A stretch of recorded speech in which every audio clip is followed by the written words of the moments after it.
Hi, everybody. Welcome to the latest episode of Real Talk with Rick. This is actually, I think, the 14th podcast we've done. I think the first one, Johnny, was at our Testing the Waters one. I think we count that one. That was our test run with you, our producer. And then I think podcast number 2 was the mayor of Eden Prairie at the time, Nancy Lukens. But we knew when we were doing that podcast that she was going to be retiring. And I was thinking about the podcast here that I'm going to introduce in a second. It reminds me that if you want to listen to any of the other 13, it's not in any particular order. They're not tied to any particular time. Obviously, you've got the different subject matter. We have our former police chief, and we have our chamber president, and we have different people in the community. But the feeling is, if I think back on these, that they aren't necessarily tied to a particular time, a particular month. So you can listen back to the older ones. You don't have to go in order. So just thinking about that as we're doing our 14th podcast, I think it is. And it's interesting. This is an interesting podcast that I brought in a resident of Eden Prairie. His name is Patrick Donohue, and I had the chance to meet him a little over a year and a half ago. He had emailed the mayor and city council at the time about a business venture, an entrepreneurship venture that he wanted to start in Eden Prairie called 1 Million Cups. And he's going to explain what 1 Million Cups means and what that entails. And that's really the focus of the podcast, entrepreneurship in Eden Prairie and in the metro area, and a new organization that got started here in 2018. And we're also going to hear a little bit about Patrick's volunteer work and living in his time here living in Eden Prairie. So without further ado, here is my conversation with Patrick Donohue. So Patrick, thanks for coming in. Well, thank you, Rick. It's good to see you. Yes. So I've only known you for a little over a year, maybe a year and a half. And it probably feels a lot longer, right? No. Time flies. Time flies. It does. So can you explain how we came to meet, how we came to know each other? Sure. It's a fun story. I was organizing 1 Million Cups in Eden Prairie, and I wanted to let the city council and the mayor and everybody know that we were organizing this group in Eden Prairie. So I had seen a all-city council email listed in a newsletter and typed up a little background on 1 Million Cups and sent it out. Didn't think too much of it, and I was pleasantly surprised that Mayor Nancy Lukens had emailed back it was something amazing. It was like within 12 hours, emailed back and said, "Hey, this is really interesting. Will you come in and meet with me and the staff?" And I said, "Sure, would love to." So that's how you and I met, along with David Lindahl that day. We did, and you brought 1 Million Cups to Eden Prairie, and I just so everyone can get an understanding of that, because that's kind of the focus of the podcast. What is 1 Million Cups? 1 Million Cups is a safe place for entrepreneurs to share their story. And we say a safe place because it's an environment that is very conducive for the entrepreneur to be able to share their journey being an entrepreneur. And then it all revolves around a key question. We ask that entrepreneur, what can our community do for you? And that sparks a 20-minute dialogue around connecting them to different resources or helping share insights, or other entrepreneurs, business owners in the audience can share stories that what they went through in their entrepreneurial journey. And it is one of the best environments that I've ever seen in the business community to really support entrepreneurs in the local community. And so you founded 1 Million Cups, or started 1 Million Cups Eden Prairie, but it is not solely based in our city. There's a national model for this. There is, yes. And can you give a little bit of history of that? Yes, I'd love to. So I became familiar with 1 Million Cups originally. One of the early groups started in St. Paul, and I went to one of the first meetings, and 1 Million Cups is actually founded by a foundation out of Kansas City called the Kaufman Foundation. And Ewing Kaufman started a medical business back in the day. He was probably best known for owning the Kansas City Royals for quite a period of time. But what is super cool about the Kaufman Foundation is that the founders left their entire estate to be dedicated to supporting entrepreneurs. And it is the largest foundation in the United States that's dedicated to supporting entrepreneurship. And so I think the year was 2012. There was a couple of people at Kaufman, a couple entrepreneurs, they came up with this idea. They said, you know what, once a week, we should just have one or two entrepreneurs come in, share their story, we'll put out some coffee, and we'll talk about it. And that evolved into this idea of 1 million cups. And it started in Kansas City, and it's now evolved to nearly 200 locations throughout the United States. And so it's been really fun to be part of that. So the Million Cups is a goal to get to be able to say nationally there are 1 million cups of coffee that were shared amongst entrepreneurs. Yeah. That's neat. It is it's a fun logo, and it's a really fun way to tie all this together. So when you said you're involved in St. Paul, so when did that start? How did that work, and then how did you get started in Eden Prairie, and what was that like? How did you have to do that? Yeah, so in 2014, the first meeting was in St. Paul thereabouts, and I was at that meeting. And there was actually a period of time where I was working in St. Paul, and so very hands-on, and was a co-organizer, one of the community organizers of 1 Million Cups St. Paul. So helped bring in a lot of speakers. The type of business I'm in, I'm going to a lot of entrepreneurial events, so I was able to bring a lot of people in to speak. And actually, Rick, I don't know if you recall this, but the catalyst to starting 1 Million Cups in Eden Prairie was I was on my literally third neighbor in Eden Prairie, referring them, they're entrepreneurs, referring them to St. Paul. And they came over, and several of them presented, and they said, this is super awesome, but, you know, I'm not going to be coming to St. Paul every day because it's basically a 3-hour commitment, you know, to go to a 9 o'clock meeting. By the time you drive, park, go to the meeting. And so I started to think about this, and I said, well, geez, we should really look at doing something in the Southwest Metro. And so I had called up the Kaufman Foundation and just said, you know, where are you guys at with 1 million cups? Or do you want just one or two in major cities like this, or do you envision it being something bigger? And they said, well, it's ironic, Patrick, you asked, because this was, early 2017. They said, we are actually on a mission to develop 1 million cups into ideally upwards of 500 locations throughout the United States. And so it's great timing. And so we talked about it, and they said, you know, an area like the Twin Cities could easily host, 4 or 5 locations, because the communities need it, and people don't want to have to, again, drive all over across the metro in the morning to go to something like this. And so that was the catalyst. Got it. So, yeah, you're a resident of Eden Prairie. Correct. And you're traveling to St. Paul for regular work, and then also to the 1 Million Cups, and you're involved in entrepreneurship, and then you're talking to Eden Prairie people, your neighbors, your fellow residents, and they're thinking, hey, we could Southwest Metro. And you've got, obviously, Bloomington, Edina, Minnetonka, there's a lot in the Southwest. And so the idea is hatched, and you came to us, and it was actually more from probably the idea of support, but also you're kind of vetting out locations because, as I'm going to ask you, the logistics of the whole thing is basically all volunteer. It is. So 1 million cups only requires 3 things. It requires coffee, it requires space, and it requires people.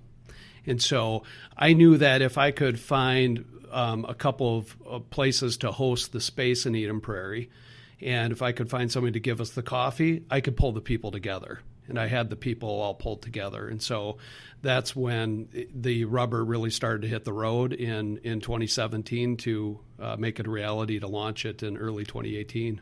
And the meetings are weekday mornings once a month? Every week. Every week. Wednesday, 9 a.m., 9 to 10 a.m., 1 hour. Every week, once a week. Every Wow. week. Every week. So tell me about how, in Eden Prairie, how many folks you had coming to some of your early meetings, and what some of the types of businesses were, and just to get a feel for what's it like to be at an event. How does that go? It's highly energetic, and so we do a lot of things to kind of really pump up the energy, have people get to know each other. We have 1 or 2 entrepreneurs present. We've tended towards 1 entrepreneur because we, as a newer group, we like to make sure there's plenty of time for everybody there to be able to get to know each other. And so I always think about our first meeting, which was actually at the Eden Prairie Community Center. So continue to be always very grateful for the city's support. It's a perfect space for community space.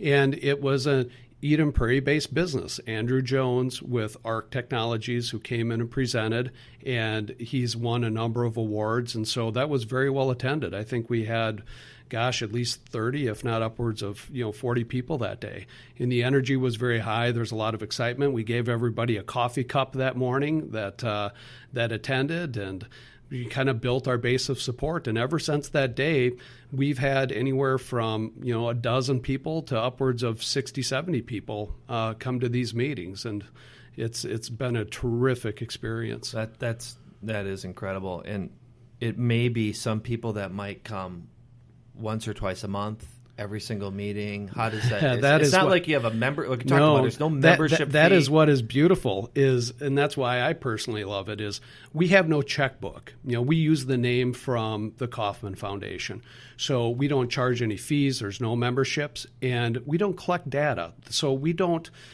Somebody doesn't have to give us their name and email and phone number and all that type of stuff. People can just show up. They can come next week. Next week it's at Hennepin Technical College. They can show up and come and listen to it. And if they want to come every week, great. If we don't see them for 6 months, that's fine too. So people can really make what they want out of the experience. And how do they find out about it? Well, it takes things like this. It's a lot of word of mouth. And so the Eden Prairie News has been wonderful. They've done a very nice article. We've been able to spread the word, like print out business cards and put them out at the coffee shops. But 90% of it, we always ask when new people come in, how'd you hear about it? And 90% of the time it's my friend so-and-so told me about this and that I should be here. So it's a classic kind of spreading of word of mouth. Very much so. And it's amongst people that are entrepreneurs, or at least at the event that I was at, I don't know if you call it your annual meeting that we had here at City Hall. Well, and I call it entrepreneurial enthusiasts. I mean, anybody who's like super jazzed about, being in and around entrepreneurship, that's the crowd. And so we have a lot of retired people, a lot of people, young people. We have a lot of students from Eden Prairie High School, which I'd love to talk more about. But we've had a number of people, and very diverse, and that's what just makes it fun. It's very, very inclusive. But it'll be organized around each meeting that one or two people. Is it that they have a business established that they're going to talk about, or at least the meeting I was at, it was a little bit of a pitch too about the business that someone's trying to develop, and they're actually using the support of the group to kind of make their pitch about the product or business or service that they're developing? Yeah, great question. So 90% of it is what somebody would probably call a classic startup, where it's usually past the idea phase. There's some meat on the bone, so they've got some traction, website up and trying to get customers and so forth. But it's traditional startup. But it also ranges from, we've had students come in from Eden Prairie High School in Chaska and elsewhere that have come in and done their DECA pitches, which is fascinating because we got some of the best feedback. Because, this is a business plan competition, and they kind of make their business up, and they presented, and people were almost... They were so encouraging. They loved the presentation. They said, "You guys are going to go do this, right?" And like, "Well, no, we just kind of want to get our grade and move on." Like, "No, you should go do this business." And so that was really fun to see. So we have it anywhere from that to, we've had Steve Brem from Berry Coffee come in and share the story of Berry Coffee. And of course, that's a very established business here in Eden Prairie.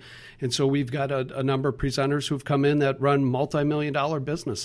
And so it's meant to be diverse, but at the end of the day, it's really about the entrepreneur, the business owner, and sharing their journey. That's the key. And are there examples now? I mean, I know St. Paul you're talking about, I think it was 2014, and the Eden Prairie group has only been in place for a little over a year.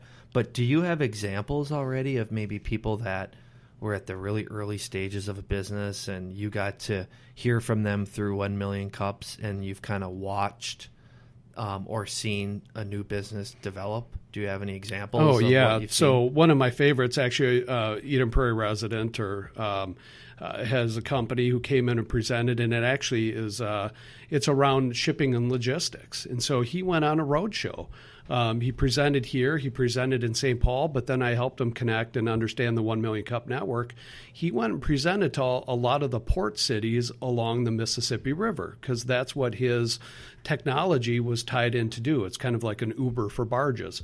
And so he went and presented in St. Louis and Winona and all these places. And so that was really cool to see him build a network off of the backbone of 1 Million Cups. And so we encourage a lot of business owners to really consider. So we had a food company here at Eden Prairie a couple months ago. We encouraged them, and they went and presented in Wilmer. Wilmer's a hotbed, of course, in the food and ag tech industry. And so there's a lot of examples of the connections that people make and how they're able to leverage that into the next thing and the next thing, and whether that means that they find investors, vendors, service provider relationships, and for most of them, most importantly, it's finding customer relationships. And it's amazing to see the type of traction that people can get through this network. So they'll kind of through word of mouth. However, they'll find and connect into a Million Cups, and they'll have an idea and a concept, and the best network they could have for advice, for relationships, whether it's not only on the back end, but what business planning and financing and whatnot, would be through all the other members. Oh, yeah. Right? Everything is fair game. Okay. So we ask, what can our community do for you? So we prep them a little bit and say, okay, this is the question, and come prepared to share 3-4 things. Somebody says, geez, I'm lacking and I don't understand graphic design work. Does anybody can help me connect the dots here? Or I don't understand legal IP strategy. I'm looking, and everybody is like looking for customers, or hopefully they should be. So they're saying, hey, this is my target market. I'm looking for these types of customers. And so that is just a very powerful network, because you just never know who's going to be in that room. I mean, we've had people who are very successful former executives that are now retired that can, help them walk in the door of a Fortune 500, to people like you and David that can help them think about navigate partnerships with the city. I mean, that is just amazing. And that's what's really neat about it, because it is really that multifaceted points of connection that happen in these meetings, because you just never know who's going to be there and who can help connect the dots. So is there a particular demographic to who comes to your meetings? I mean, I'm sensing no. I mean, I'm sensing that you've got people, it seems that may have other full-time jobs and they have careers, but they really have this passion for something that they want to get off the ground, to people that are retired. But explain kind of the person that's coming to these meetings. Is it all over the board like that? It is all over the board, and we'd like it to continue to be even more all over the board. Good. I mean, it has been designed to be very, very inclusive, and so the audience is very diverse from backgrounds, and that's important, because again, that multifaceted connections is really important. Depending on what day somebody comes in and so forth, and it'll skew different ways. So, I mean, if you had to kind of put a pulse on kind of like who comes more than others, it would be more of your stereotypical entrepreneurs who are, that are looking to build businesses. So they're a little more in the startup community, but that's definitely not the majority of that room. Okay. It's those are the people who are probably most consistent, and then the people who are at or close to retirement that I call entrepreneurial enthusiasts, that really like to be around that energy of entrepreneurism. And so that's the lot of the other people that are there as well.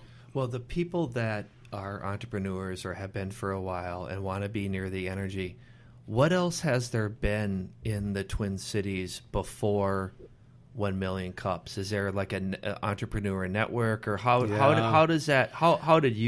you involved in that? What does that look like? Yeah, that's a terrific question, because really about 15 years ago it was quite a desert. So there's a lot of groups, like I'm a member of Entrepreneurs Organization, which is highly recommended, but those things are not cheap. One can spend several $1,000s a year just to be part of some of these groups. And so the advent of meetup.com, and the idea of getting together in coffee shops has really proliferated over the last 5 years or so. And so now there's a lot more options than there has ever been. But at the end of the day, there was different pockets available. Like B&I is a really good group for a certain, segment of people, and same with the chambers and so forth. But in terms of there being something available for like startups and early stage entrepreneurs, it's been pretty thin, especially when it comes to, if they don't want to be a member or something, that can be a trick, because a lot of these organizations basically kind of require a membership. And so that's where up until 5 years ago, not many choices. Now there's 1 Million Cups, and now there's a lot of meetup groups. And for example, there's a big event coming up called Mini Bar, and there's Mini Demo, and there's so many neat things happening in entrepreneurship. So it's kind of become a golden age of entrepreneurship, but there's still a lot of work to do. Because the reality is that we're still at an all-time deficit of entrepreneurship in the United States, which is a bit mind-boggling, because we see the headlines, but the reality is that new business starts is at an all-time low. And so we need to do a lot more to help our entrepreneurs in our business communities. So looking at a spectrum of time, you're talking about last 50 years. Yep, this is all data out of the Kauffman Foundation. Really? And so I'm going to come in and share a little bit of this with the city council here in a couple weeks. But it's really important for people to really understand that it is at an all-time low, and there's a lot of different reasons for that. But one would think it's easier now than ever to start a business, but in reality, it's probably as tough or tougher, because 90% of new businesses are competing really kind of almost at a global scale. So it's a different era, but we need to have support mechanisms for these entrepreneurs to give them a way to get started and to get feedback and in a safe environment to be able to do so. That's interesting, because I think there's this feeling that maybe 20, 30 years ago, people don't know who to go to for access to capital or advice, and the networks are a little rigid, and then just social media and the internet and the meeting up, and a lot of what you describe you think would in a collaborative working space that you see in co-working space would just open all that up, it would just flourish. But that is a positive thing you're seeing, but the bottom line is the actual number of new businesses starting up is low. So yes, and I'll speak to it from a personal story. In 2001 or 2, I was one of the first members of COCO downtown Minneapolis at the Minneapolis Grain Exchange, one of the first co-working spaces almost in the nation.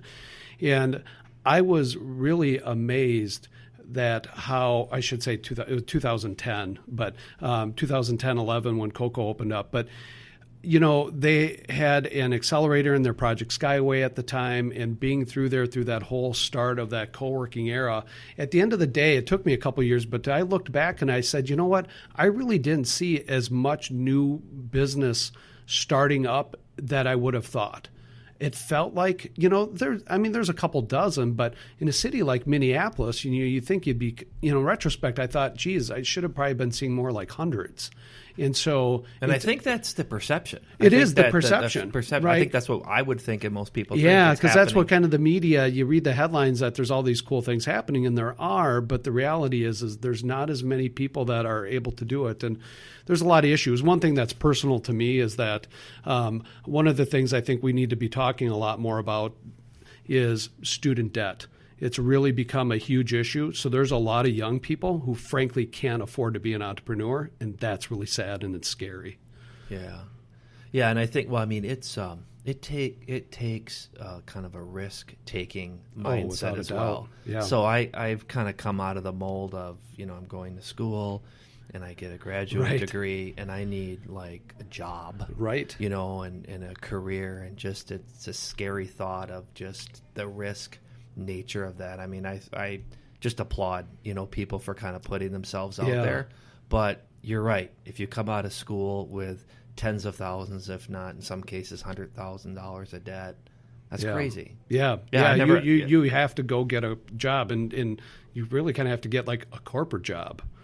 Right. I mean, I think the neat feeling though, the story of Microsoft or Apple or even Stratasys in Eden Prairie starting in a garage. Yeah. And just we had our own tech center, Cray. I mean, we were the epicenter way before Silicon Valley. Absolutely. So I think Eden Prairie, we talk about that a lot of the high techs and the startups, and we want to foster that energy in that community. And you don't have me depressed by saying that. No, things nobody are at an should be all-time low. depressed. But what do you see then? You mentioned one thing. One way forward is maybe issues with student debt and for young people.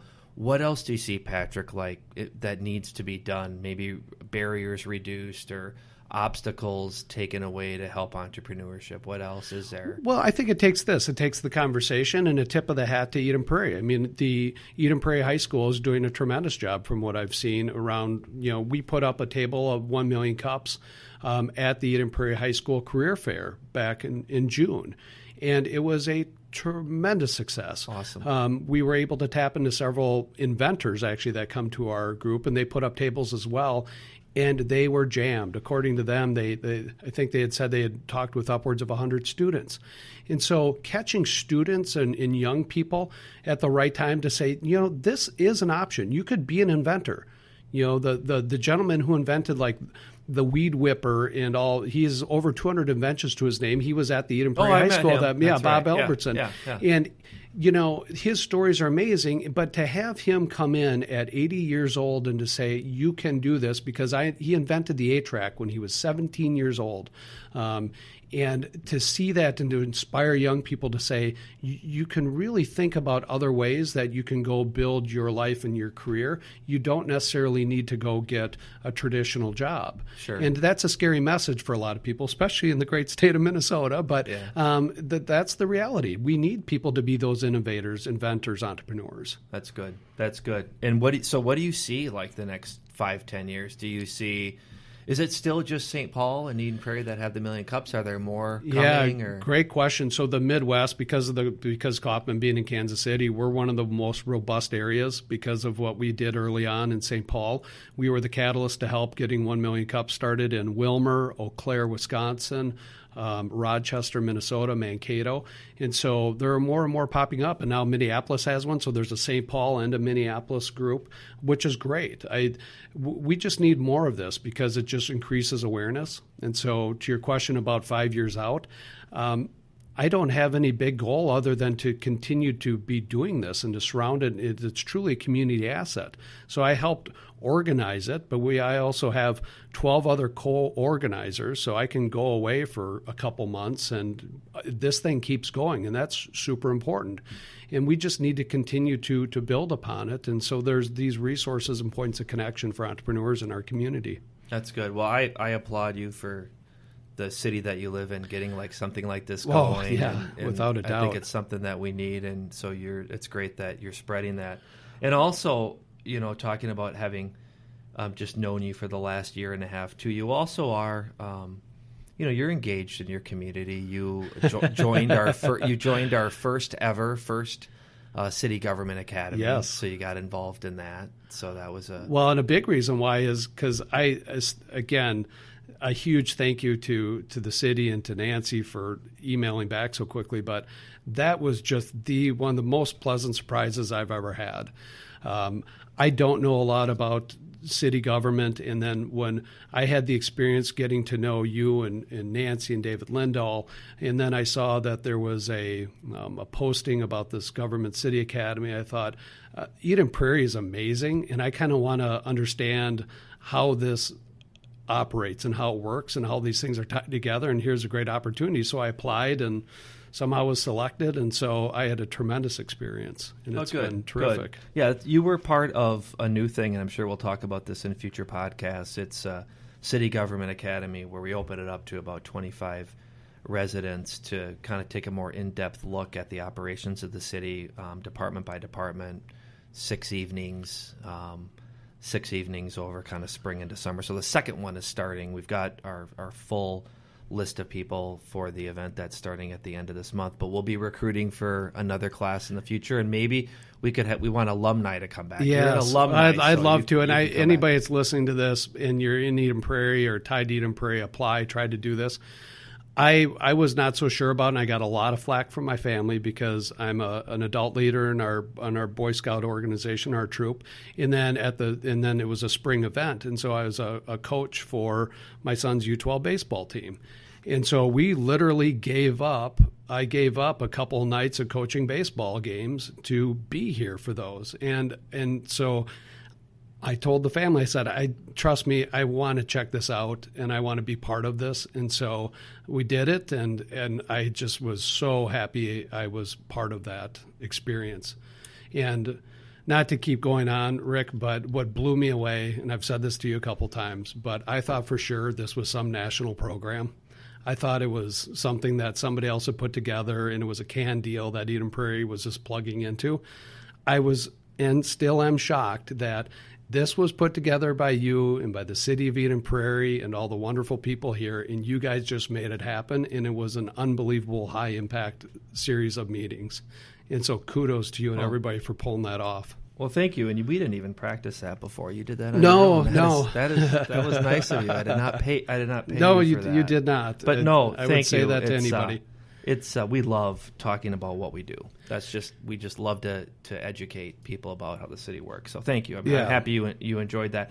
But now, talking about you a little bit, if I just picked up on what you said in the last minute. So you got a full-time job in finance. You're the Million Cups guy. You're the scout leader. You're the U12 baseball coach. You are volunteering to go to City Government Academy. What do you sleep at all? Wow, you're kind of a man about town. Well, life is wonderful, right? I mean, what a blessed opportunity to be involved. And raising a family of 3 has been an eye-opening experience. And luckily, being in finance, I have been around a lot of older adults throughout my whole career, and luckily very good friends with people like Lee Schaefer that some people might know because he writes for the Star and Tribune now. But he and others, my mentors, that I always said, when I had a young family, take the time to be with your family. And so that's why now I'm at an evolution in my life where I've always kind of given back to the community, been part of Rotary and so forth. But now with young kids, it's all about, volunteering for the pack and now the troop, the scouts, and my Girl Scouts and baseball and helping out with soccer. And so those are events we're naturally at and want to be at. So it makes a lot of sense to just step it up one little notch and to be able to help out and carry the flag and, hit some baseballs. So it's a lot of fun, and I'm just lucky to be able to do it. Good. Well, I mean, speaking to EP then, parent, resident, volunteer, active here in the community. What's your favorite thing about our fair city? Wow. So moving to Eden Prairie has been one of the best things we ever did when Ann and I decided to move to Eden Prairie, because I tell people kind of jokingly, but it's not a joke. It's like we live in a resort. I'm always shocked at how much there's to see and do here. We have wonderful pools, indoor pools, and we have the beaches, and we have just umpteen miles of trails. And so our experience of Eden Prairie has been nothing but stellar. And so you must have did you come from Edina? Well, pretty close to the border. We were in Richfield. Okay. So, it's a good city. Just anytime I can get a dig in. Yeah. Well, I agree. No. So you mentioned too, park system, and we get really good reviews on that. What would you consider your favorite place in our city? Riley Lake. Okay. I mean, it's so cool to be over at Riley Lake Park. You can be sitting there and you can look out over the lake, and you might have thought you just drove 3 hours north. And here we can walk to it, we can bike to it, and there's a number of nights in the summer where I pack up the kids, we put on our swimsuits, and we go over to Riley Lake and swim and play in the swing sets. I mean, I'm still just so amazed we can do that. We can even order a pizza, and they show up to the park and give us a pizza for dinner. They do.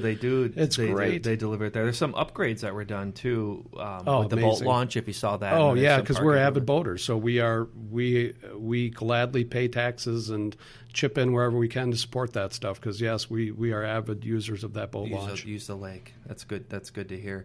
So, just you personally, a little bit of background. You mentioned you're from Minnesota. You live in Eden Prairie. And you grew up on the east side, though. You didn't grow up. You grew up over near St. Paul. I did, yeah. Technically Mendota Heights, but yeah, pretty much a St. Paulite growing up. Went to high school at St. Thomas Academy and had a great experience. My wife is from Egan, so, we knew Dakota County. We know Dakota County very well, the St. Croix River Valley. We love those areas. But building our family was really kind of a special treat to come to the West Metro. It's like might have moved to Chicago. It's been a whole new experience for us. Yeah, well, we're happy to have you here. And so you personally, what would be like something that would be, just a relaxing situation for you? What's a good day, a relaxing situation for you? Boating on the St. Croix River. Okay. We are very lucky to have such a tremendous resource in our backyard. The St. Croix River Valley is amazing. There's no place I'd rather be on a nice summer day than on the St. Croix River. Cool. What would you say that you're most grateful for? Everything.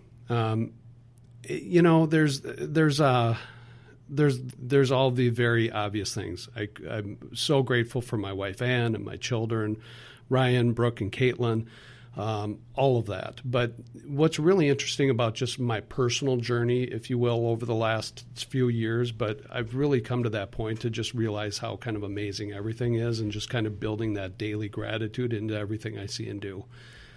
That's a great outlook to have, Patrick. That's awesome. What would be something that you are interested in or that you do that most people wouldn't expect to know about you? Yeah, well, that's kind of a funny question. I think the biggest reaction I get out of people is when I tell them I've been teaching downhill skiing for 17 years, and it's something I absolutely love. There's nothing better than to have a 4-year-old that's never been on skis and to literally have him cruising down the hill in a couple hours out at Buck Hill where I teach. And Buck Hill. How about a 40-year-old that's never been to Paris? That's the second best is a 40-year-old. And seriously, the new ski technology compared to 20, 30 years ago, tip those skis on edge and make that turn and learn how to come to a stop. It's amazing how fast people can learn and progress these days. And it's really fun. So it is the ski. So when my kids that are now, they're teenagers and they're older, but when they were, this is about close to 10 years ago. So when they were, 7, 8, 9 years old and we wanted to teach them how to ski, Dad had to kind of learn how to ski too. Yeah. And I was there. They were much better students than I, but the instructors, the kids, you come over here, and the dads and the moms, you come over here. It's at Highland, in Bloomington. But I was on the bunny hill longer than they were. Oh yeah, yeah. So I came around. I graduated. I figured it out a little bit, but that's why I had to ask you, because I was one of those people. Yeah. Well, that's a funny part. And I say 4-year-olds, I'm serious. Our kids learned when they're 2, and the younger the better, because when they can start to stand up and so forth, we're not doing anything fancy, but let them slide down the hill. But kids love it because they can tip over when they're 4 years old and they giggle. Us at 40, it's not so fun anymore to fall. So it's really fun to teach the really young kids how to ski because they progress extremely fast. So you've been teaching that for a number of years. Do you get a chance to kind of travel for skiing? Have you been around the country and the world to actually ski, or maybe your younger days? Or Well, so more recently, our spring break here for Eden Prairie, we just went out to Breckenridge for the week and skied. And so our kids are now 13, 10, and 8, and to see them be able to ski the entire mountain, literally going up to the peak of the mountain and skiing the bowls, and that was a lot of fun. So it's now been a lot more good family trips like that. Yeah. So that's about the extent of it. We do a lot of stuff like go up to Lutzen and so forth. Okay, good. So let's go from the ski slopes to the desert island. Oh. Yep, you're on the desert island. You're exiled.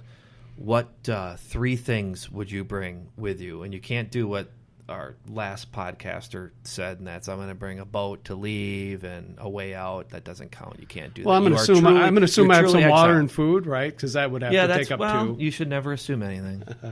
But what are you going to bring? I want to make sure I have water, and then I'm an avid reader, so I'd bring books. And one of the books that I've really enjoy is The Daily Stoic, and also the Reflections of Marcus Aurelius, the Meditations, I should say. So those I think would be really good, especially I'm assuming on a desert island. I'm by myself, so I think those would be very good books and make sure I was hydrated. Well, yeah, you're bringing some books that are a few centuries old, if not, yes. So is there? What do you? So avid reader, what have you been reading these days? What have you? What's interested you? Yeah, there's a lot of books I've been reading recently, and a lot of them are around business. So sure. We run an investment fund, so I'm always very interested in books on the subject. So been reading lately Influence. I've been reading some fun baseball books, to kind of lighten it up a little bit. Okay, so, good. But a lot of books related to your field and right. Being a baseball fan. Right. Yeah. It's a lot of business books. I'd hate to bore people with all the type of it's stuff. Not, no, it's all right. I just kind of it's good. Avid reader. I'm happy to hear that. So Patrick, is there anything else you want to share? Being a part of 1 Million Cups, being active in the community, being a resident and a volunteer. Is there anything else you want to say before we wrap up? No, a huge thank you to Eden Prairie. The city's absolutely amazing. That's why I do encourage people to get to know to you and all the staff and to be involved, come to Government City Academy. And regarding 1 Million Cups, it is literally an open invite. I encourage people to come and, ask us questions, connect the dots. Unfortunately, a lot of innovators, entrepreneurs, inventors can be a bit reclusive, and so we want them to get out and be able to network with other people and to be able to share their ideas and to get the resources that they need to grow. And so I think what you're in the business in, and we're all in the business of, is communicating. So have that conversation, because it's really cool when people can connect the dots, and I just love being able to do that. Good. And is there? And I've been to the website for the general 1 Million Cups. I believe the Eden Prairie one has a website too, so people can just Google it. It's literally 1 Million Cups, the number 1millioncups.com, and they type in Eden Prairie, it'll pop right up, and it'll show you our next meeting space and the presenter. Good. Well, thank you for coming in. I appreciate you taking the time. Well, thank you. And, to not ruin it for everybody, but it's like one of the first nice spring days. It's like 70 degrees. It's Friday at 4 o'clock. And so it's terrific dedication for you to be here today, making this happen for the city to spread the good news of what's happening in our city. Well, today's not a good day for skiing then, is it? No. Although I saw Lutzen is still open. Lutzen is still open at the very end of April on a 70-degree day. Yeah. Well, Patrick, thank you. Thank you so much, Rick. Thanks for your time.